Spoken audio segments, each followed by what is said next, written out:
লাগিব, কিন্তু অনলাইন কৰাৰ আগত ইম্পৰ্টেণ্ট যিটো কাম সেইটো কৰি ল'ব, নিজৰ ফটোটো বনাই ল'ব। মই মোৰ ভিডিঅ'ত লিংকটো দি দিম, তাৰ পৰা আপুনি চাব পাৰিব যে ফটো কেনেকৈ ৰিচাৰ্জ কৰি বনায়। আৰু ছিগনেচাৰো ছেইম এই ভিডিঅ'টোৰ দৰে। তো ফটো আপুনি হ'ব লাগিব 50 KBৰ তলত, আৰু হাইট আৰু ৱেইটটো আপুনি ইয়াৰ পিক্সেলত চাই ল'ব। এইবোৰ কৰাৰ পিছত আপুনি নেক্সটত ক্লিক কৰিব।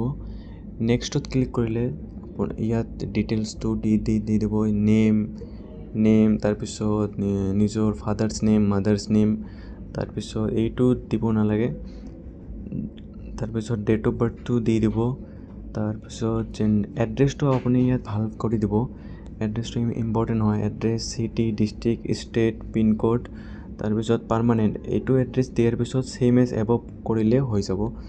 ছেইম এজ এবভ কৰিলে ওপৰত যিটো আছে সেইটো নিচতো আহি যাব। এইবোৰ কৰাৰ পিছত আপোনাৰ মোবাইল নম্বৰটো ইয়াত মোবাইল নম্বৰ দিলে এটা OTP আহিব। OTP দি ভেৰিফাই কৰি